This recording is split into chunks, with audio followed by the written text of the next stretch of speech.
Yule mshikaji wangu kumbe alikuwa kashajikamilisha yeye uko vizuri.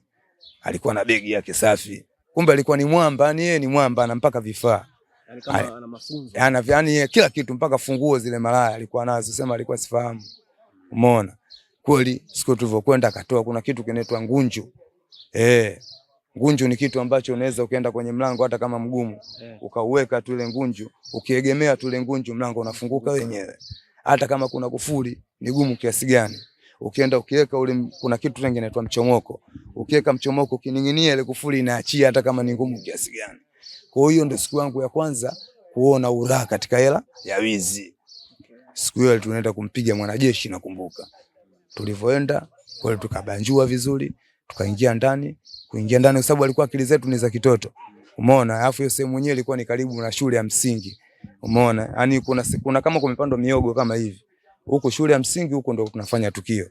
Kwa hiyo miogo ndio imetuzuia. Hiyo mida saa 4 wanafunzi wametoka kunini kwenda kwa mapumziko.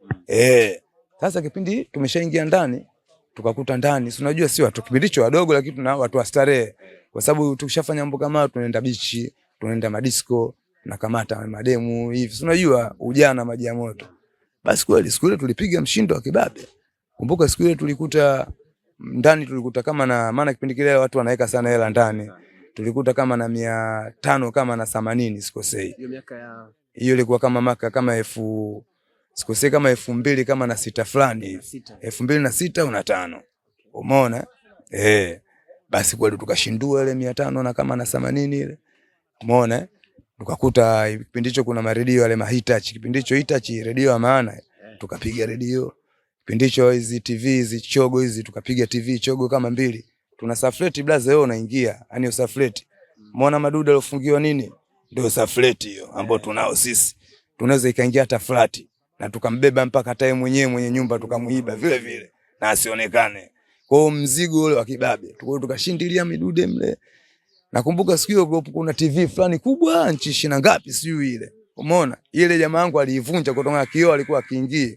Kwa alivyoivunja nikamwambia usishajaribu, achana nao sasa hiyo. Akaiacha ile. Umeona? Nikamwambia tuondoke, akaniambia tulia, akafungua friji, akakuta juice. Ndio akasema siku hiyo kilichosaidia ni Mungu mwenyewe. Akakuta juice. Juice kukuta akachukua na glasi akamimina ndani. Tukakaa kwenye sofa chumbani kwa mtu, nyumbani kwa mtu hapo. Tukanywa juice tukamaliza. Mimi ndo nikashikwa na akili niingie ndani kuangalia kuna nini. Nikaingia sasa chumba cha mwenye nyumba. Nikaingia kwenye kabati kwa sababu alikuwa anajua mimi jinsi ya kupindisha ubisi ya kusearch. Nikasearch kweli nikaja nikakutana na bahasha. Ile bahasha kufanya hivi nikasikia kacha. Kuchungulia nikakuta kuna dhahabu. Alafu kuna barua, kuna na kadi ya mwaliko. Umeona? Nikachukua ile dhahabu nini kila kitu lakini vile vitu mwenzangu hajaona. Mimi nikajipigilia. Tukachukua radio call na ile sehemu yake ya chaji. Nikapiga mpaka radio call. Yaani unajua mtoto mdogo akili zetu bado hazijakomaa. Kwa hiyo tukafanya uharibifu mle ndani kumaliza afu tukaja tukabinua ile kabati, tukaliangusha, tukageuza sofa kichwa chini miguu juu. Yaani tukafuruga mle ndani kiasi ambacho unajua utoto ulivyotutuma. Tunatoka. Lakini tunatoka tukakutana na mwanafunzi. Tulipokutana na mwanafunzi ndo tunatoka na ule mzigo. Umeona? Yule mwanafunzi akatuliza, "Nyie wakina nani?" Kwa sababu unaonekana anapafahamu pale sehemu. Inaonekana labda kuna mwanafunzi mwenzie akauliza, "Nyie wakina nani?" Mimi alikuwa sababu tunajua njunja kama ninavyokuambia zinatupa ujasiri. Basi niliweka ule mfuko chini sijamjibu. Nikachukua jiwe.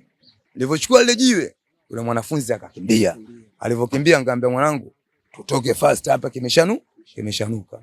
Kweli Mungu atusaidia tukatoka pale majani mapana na Nguvu Mali sio mbali. Nguvu Mali ndio kuna taxi kama zile mnapanda nini. Kufika pale tukapanda taxi na mizigo yetu.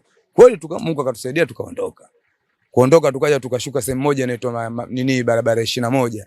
Hiyo sasa 21 ni hiyo karibu na Mwanzange ndio nyumbani sasa. Tulifika 21 mlamba kaniambia tunashuka hapa nikamwambia tukumfikisha yule dereva taxi mpaka kule nyumbani.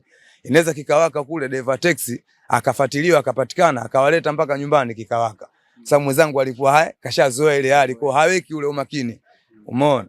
Basi siku ya kwanza tulivyogawana zile hela utamu uliouona basi nikanogewa. Ikawa sasa ndio shughuli zetu.